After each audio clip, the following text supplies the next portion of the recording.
నమస్తే, welcome to AR vlog. So బేసిక్గా ఎవరైనా కూడా హైదరాబాద్ నుంచి బృందావన్ మరియు మథురాకి ట్రిప్ ప్లాన్ చేస్తున్నారంటే ఈ వ్లాగ్ మీకోసం. ఈ వ్లాగ్లో నేను పర్టికులర్గా ఎలా ట్రావెల్ చేయాలి, ఏ సోర్స్లో ట్రావెల్ చేస్తే మీకు కంఫర్టబుల్గా ఉంటుంది, దాని తాలూకా బడ్జెట్, ఫుడ్, స్టే ప్రతి ఒక్కటి నేను డీటెయిల్గా మెన్షన్ చేశాను. సో వీడియో ఎండ్ దాకా చూడండి, మీకు కూడా ఒక మంచి ఐడియా వస్తుంది బృందావన్ ట్రిప్ కోసం. సో నేనైతే ఫ్లైట్ చూస్ చేసుకున్నా ఫర్ ట్రావెలింగ్. నాకు అసలే ఫ్లైట్స్ అంటే కొద్దిగా భయం, అంటే నాకు ఎమర్జెన్సీ ఎక్సెస్ సీట్ ఇచ్చారు.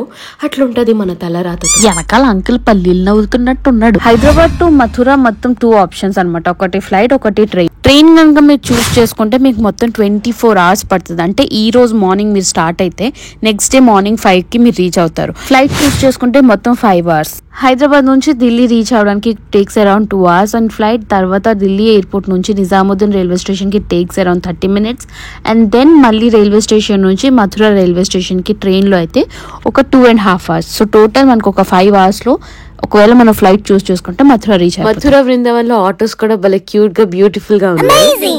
మథురా రీచ్ అయ్యేసరికి ఇట్ వాజ్ అరౌండ్ 2 అండ్ వెంటనే 4 o'clockకి ఇంకా we started to ISKCON temple. ఏదైతే ఈవినింగ్ 4 o'clockకి రీచ్ అయినాం.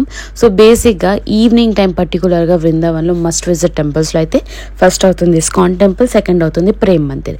ఈ రెండు మాత్రం ఈవినింగ్ టైం పర్టికులర్గా విజిట్ చేస్తేనే దాని దాకా బ్యూటీని మనం విట్నెస్ చేయగలుగుతాం. బృందావన్లో అయితే ఇస్కాన్ టెంపుల్ చాలా బాగుంది. ఆర్కిటెక్చర్స్, ఆ మూర్తిలు అండ్ ఆల్సో నేను ట్రై చేసిన అసలు క్యాప్చర్ చేయడానికి. ఎంత నేను క్యాప్చర్ చేసినా కూడా మీరు మీ కళ్ళతో స్వయంగా చూస్తేనే అందం మీకు తెలుస్తుంది. ఆర్కిటెక్చర్ మొత్తం వైట్ మార్బల్స్తో చాలా బాగుంది. Also must try foods in Brindavan అని ఒక వ్లాగ్ నేను తీశాను, కింద డిస్క్రిప్షన్లో లింక్ పెడతాను, అది ఖచ్చితంగా చూడండి. అలానే మనకి చాలామంది రోడ్స్ పైన బృందావన్లో ఇట్లా డబ్బాలు పట్టుకొని తిరుగుతారనమాట. రాధా డిజైన్ అనుకొని మన ఫోర్ హెడ్ పైన వేస్తారు. అబ్బాయిలకి కృష్ణుడుగా, మనకి అమ్మాయిలకి రాధాలుగా అనమాట. సో నాకైతే వీళ్ళు బాగానే వేశారు, కానీ ఏంటంటే అచ్చు పెట్టేశారు. అదైతే నేను ఎంత ఫేస్ వాష్ చేసుకుని అస్సలు పోలేదు, కొద్దిగా కష్టమైంది. సో మీరు కొద్దిగా జాగ్రత్త పడి చేసుకోండి. సెకండ్ అయితే మనం మస్ట్ విజిట్ అయింది ప్రేమ్ మందిర్. సో ప్రేమ్ మందిర్ మాత్రం బుర్రపాడు గైస్. అసలు చెప్పాలంటే ఆ లైట్స్, ఆ విజువలైజేషన్స్, ఆ లేజర్ షో, అసలు పిచ్చి పిచ్చి అయిపోయాము. వాటర్ లేజర్ షో అనమాట. విజువల్స్ అయితే అసలు కృష్ణుడు చిన్నప్పుడు పెట్టి పెరిగినంత వరకు మన విన్న కథలన్నీ కూడా అసలు మనకి స్టేచ్యూల ద్వారా అలా వాక్వేలో వెళ్తున్న కొద్దీ ఒక్కొక్క స్టోరీ, ఒక్కొక్క థీమ్ అక్కడ వాళ్ళు డిస్ప్లే చేయడం జరిగింది. అండ్ వాటర్ షో అయితే చాలా బాగుంది. ఫుల్ స్క్రీన్ లాగా విజువల్ ఉంటుంది, లేజర్ వాటర్ షో, అది చాలా బాగుంది. సో బృందావన్లో మాత్రం విజిట్ అవ్వాల్సిన మస్ట్ విజిట్ టెంపుల్స్ ఈవినింగ్ టైంలో అయితే మాత్రం మళ్ళీ చెప్తున్నా ISKCON temple and Prem Mandir మీరు ప్లాన్ చేసుకుంటే బెస్ట్ అవుతుంది అసలు. And then comes the second day. So ఈ రోజు అయితే మార్నింగ్ కొద్దిగా ఎర్లీ మార్నింగ్ స్టార్ట్ అయితే ఫస్ట్ అయితే మనం విజిట్ చేసింది Krishna Janmabhoomi. And apart from that specially నా అవుట్ఫిట్ డిస్క్రిప్షన్ ఏంటంటే ఈ అవుట్ఫిట్ నేను బృందావన్లోనే కొన్నాను. అక్కడ స్ట్రీట్స్ పైన అమ్ముతుంటారు, రాధా డ్రెస్ అంటారు వీటిల్ని. ప్యూర్ కాటన్తో ఉంటుంది. Cost it was around 1000. Brindavan వెళ్ళేటప్పుడు అక్కడ ఉన్న లాంటి కల్చర్ని మనం అడాప్ట్ చేసుకుని అలా రెడీ అయితే ఇంకా బాగుంటుందని I purchase this beautiful outfit. అయితే కృష్ణ జన్మభూమికి రీచ్ అయ్యాం. ఇది అవుతుంది మథురాలో. బృందావన్ నుంచి Mathura takes around 30 to 40 minutes and auto charges అయితే ఒక 50 or 100 rupees ఉంటుంది. ఇలాంటి హిస్టారిక్ ప్లేసెస్కి వెళ్ళేటప్పుడు ఖచ్చితంగా ఒక గైడ్ని బుక్ చేసుకుంటే చాలా బెనిఫిషియల్. ఎందుకంటారా, ఇలాంటి ప్లేసెస్కి వెళ్ళేటప్పుడు అక్కడ జస్ట్ ఆ ప్లేస్ వెళ్ళి చూసి వచ్చేయడం వేరు, చూస్తున్నప్పుడు దాని తాలూకా హిస్టరీ మొత్తం తెలుసుకుంటూ చూడడం వేరు. లోపల కెమెరాస్ అయితే ఎలా లేకును. సో నా ఎక్స్పీరియన్స్ అయితే నేను మీతో షేర్ చేయగలుగుతాను.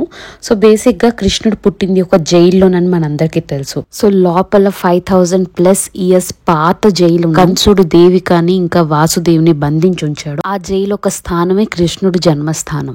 నెక్స్ట్ అయితే బంకే బిహారీ టెంపుల్కి వచ్చాం. అండ్ షాకింగ్ ఏంటంటే నా బర్త్డే రోజు విజిట్ చేశాను అండ్ టెంపుల్ మొత్తం హ్యాపీ బర్త్డే అండ్ బెలూన్స్తో డెకరేట్ అయ్యి ఉంది. అసలు ఎలా కలిసి వచ్చిందో తెలియదు, కానీ నేనైతే చాలా బ్లెస్డ్ అండ్ ఫార్చునేట్గా ఫీల్ అయ్యాను. లైక్ నా బర్త్డే రోజు నేను ఆ టెంపుల్కి విజిట్ అవ్వడం ఫస్ట్ థింగ్, అండ్ విజిట్ అయిన తర్వాత ఆ టెంపుల్లోని బెలూన్స్ తోటి హ్యాపీ బర్త్డే అని రాసి డెకరేషన్ చూడటం చాలా బాగా అనిపించింది. టెంపుల్ రీచ్ అయ్యేసరికి ఇట్ వాజ్ అరౌండ్ 11:30-12. సో చాలా రష్ ఉన్న, బికాస్ 12కి టెంపుల్స్ అన్ని క్లోజ్ అయిపోతాయి. బృందావన్లో ఈ ఒక్క టెంపులే కాదు, ప్రతి ఒక్క టెంపుల్ 12 నుంచి 4 వరకు క్లోజ్ ఉంటాయి. బంకే బిహారీ టెంపుల్ తర్వాత మేము కేసీ ఘాట్ని విజిట్ చేసాం. ఈ రివర్ పేరు కేసీ ఘాట్ ఎందుకు అంటారంటే పాతకాలంలో కృష్ణుడు కేసి అని ఒక రాక్షసుని చంపిన తర్వాత ఈ నదికి వచ్చి స్నానం చేశారంట. అందుకే ఈ నది పేరు Kesi Ghat. Also some interesting fact about Kesi Ghat it is a part of Yamuna river. Yamuna నది ఇప్పుడైతే కృష్ణుడు జన్మించిన తర్వాత వాసుదేవుడు నెత్తి మీద బొట్టలో పెట్టుకొని నది మొత్తం క్రాస్ చేసుకుంటూ వచ్చి గోకుల్ ధామ్లో యశోదమయ్య దగ్గర వదిలేరు. దెన్ ఈవినింగ్ వచ్చేసరికి మేము నిధివన్కి స్టార్ట్ అయ్యాం. ఎందుకు ఫస్ట్ నిధివన్కి వెళ్ళామంటే నిధివన్ 6 తర్వాత క్లోజ్ అయిపోద్ది. బికాజ్ ఇప్పటికీ అక్కడ మనుషులు నమ్ముతారు 6 తర్వాత నిధివన్లో కృష్ణుడు, రాధ ఇంకా చాలా మంది గోపికలు అక్కడ వచ్చి ప్రతిరోజు నాట్యం చేస్తారని. నిధివన్లో మాత్రం కోతుల నుంచి మనం జాగ్రత్తగా ఉండాలి. మనం స్పెట్స్ పెట్టుకున్నా కూడా వచ్చి అవి మన కంటి దగ్గర ఉన్న స్పెట్స్ కూడా లాగి పట్టుకెళ్ళిపోతాయి. సో ఇలా ఒక మెస్తో కవర్ చేసేస్తారు వాక్వే అంతా. సో ఇలా మనం వాక్ చేస్తూ ఉండాలి. నా బ్యాక్గ్రౌండ్లో ఉన్నవన్నీ తులసి చెట్టులు. సో ఈ తులసి చెట్లే రాత్రి 6 తర్వాత గోపికల్లాగా మారి డ్యాన్స్ చేస్తాయని ఇక్కడ జనాలు నమ్ముతారు. 6 తర్వాత ఒక పక్షి కూడా నిధివన్లో ఉండదంటారు. అలాంటి ఈ ప్లేస్లోని చాలా మంది సీక్రెట్గా ఉండి రికార్డ్ చేయడానికి ట్రై చేశారు. నిజంగా కృష్ణుడు వస్తాడా, అసలు నిజంగానే ఈ తులసి చెట్లన్నీ రాత్రిపూట గోపికలుగా మారి నాట్యాలు చేస్తాయా, అలా సీక్రెట్గా నిధివన్లో ఉన్న వాళ్ళు చనిపోయారు. ఈ రోజు కూడా నిధివన్ చుట్టుపక్కల ఉన్న వాళ్ళందరికీ కూడా సన్సెట్ అయిన తర్వాత గజ్జల్ సౌండ్ వినిపిస్తాయంట.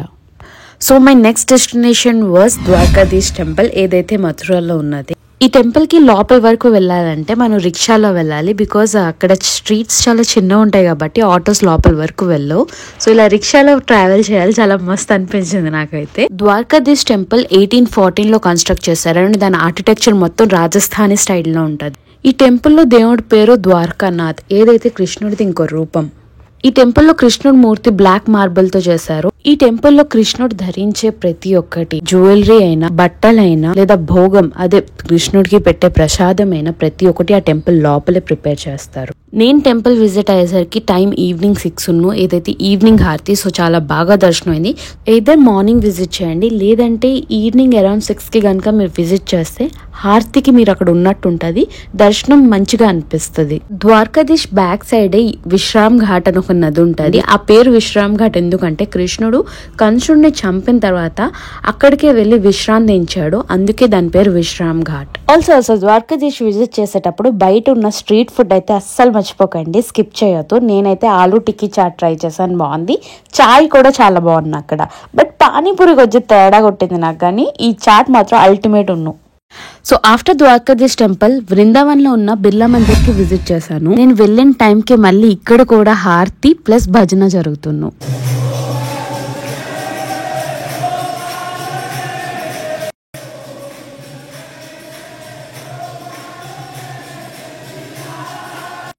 అదనమాట సంగతి. సో అలా జరిగింది నా 25th బర్త్డే.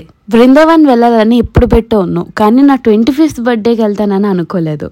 దేవుడు కోరుకున్నాడు కదా నా 25th బర్త్డేకి అతని దగ్గర నేను సెలబ్రేట్ చేసుకోవాలని. I will be always thankful. Thank you Radhe Krishna for choosing me to visit you. ఆ నెక్స్ట్ డే మార్నింగే నాతో చాలా పెద్ద ట్రాజడీ అయిపోయింది. నేనైతే ట్రైన్ బుక్ చేసుకున్నాను మథుర నుంచి ఆగ్రాకి, బట్ నా ట్రైన్ మిస్ అయిపోయింది. అది కూడా ఒక ఆటో వాడి వల్ల. తనేమో ఊరంతా తిప్పిండు స్టేషన్ డ్రాప్ చేయమంటే ఈ గ్యాప్లోనే నా ట్రైన్ మిస్ అయిపోయింది. సో లాస్ట్ మూమెంట్లో ఇలాగ ఒక లోకల్ బస్ క్యాచ్ చేసుకొని నేను ఆగ్రా అయితే విజిట్ చేశాను. బట్ లోకల్ బస్ జర్నీ చాలా దారుణంగా ఎంతో అన్హైజీన్గా ఉన్న బస్ అయితే. సో మథుర టు ఆగ్రా అయితే ఒక 40 minutes, లైక్ 1 hour వేసుకోండి. 1 hourలో మనం మథుర నుంచి ఆగ్రా రీచ్ అయిపోవచ్చు బస్లో అయితే. టికెట్ అయితే ఒక 100 rupees పర్ పర్సన్. ఫ్రస్ట్రేషన్ అంతా కూడా గోడావాహన్ ఎక్కిన వెంటనే పోయింది. లైక్ ఎంత మస్తు అనిపించింది అసలు ఆ క్లైమేట్కి, ఆ వ్యూకి, అండ్ నా అవుట్ఫిట్కి, అండ్ ఆ కార్ట్ బ్యాక్గ్రౌండ్కి మస్తు అనిపించింది నాకైతే. ఆ తర్వాత కొద్దిగా ఓవర్ యాక్షన్ చేశాను అనుకోండి వీడియోస్ కోసం. ఆల్సో ఒక రీల్ పోస్ట్ చేశాను ఈ కార్ట్ పైన, నా ఇన్స్టాగ్రామ్లో ఉంటుంది, తప్పకుండా వెళ్ళి చూడండి సరేనా. సో మనకి ఫుడ్ ముఖ్యం మిత్రమా, అందుకే ఫస్ట్ స్టాప్ ఫుడ్ దగ్గర వేసాం. తినిన తర్వాత ఎంతైనా తిరిగి వచ్చి ఓపిక మీద. సో ఇదవుతుంది గేట్ నెంబర్ 1. ఇక్కడ నుంచి ఎంట్రన్స్ అయితే లోపల ఉంటుంది తాజ్ మహల్. అండ్ ఇతను అవుతున్నారు guide. He charged around 500 for me for guide. ఎందుకు గైడ్ తాజ్ మహల్ గురించి ఆ మాత్రం తెలీదా, షాజహాన్ ముంతాజ్ కోసం కట్టించాడు అని అనుకోకండి. లోపల చాలా హిస్టరీ ఉంటుంది. అసలు నేను అలానే అనుకున్నాను, ఎందుకు అసలు డబ్బులు వేస్ట్, ఇతనికి ఎందుకు బుక్ చేసుకోవాలని. కానీ అతను చెప్పే విషయాలు తెలుసుకుంటే ఇంత ఉందా మన తాజ్ మహల్ హిస్టరీ అని అనిపించింది నాకు. తాజ్ మహల్ ఎంటర్ అయ్యేసరికి అబ్బబ్బబ్బబ్బా ఆ అందమే వేరనుకోండి. కానీ క్రౌడ్ అయితే చాలా ఉన్ను. మీరు తాజ్ మహల్ విజిట్ చేసి మంచిగా ఫొటోస్ దిగాలంటే ఎర్లీ మార్నింగ్ స్టార్ట్ అయితే బెటర్. ఈడెవడో నా వెనక్కి వచ్చి నించున్నాడు ఈ వీడియోలోని. అదొకటి ఏంది అట్లా చూస్తుంటో నాకు అర్థం కాలే. ఎడిటింగ్ చేసేటప్పుడు చూసాను అడిగి నేను.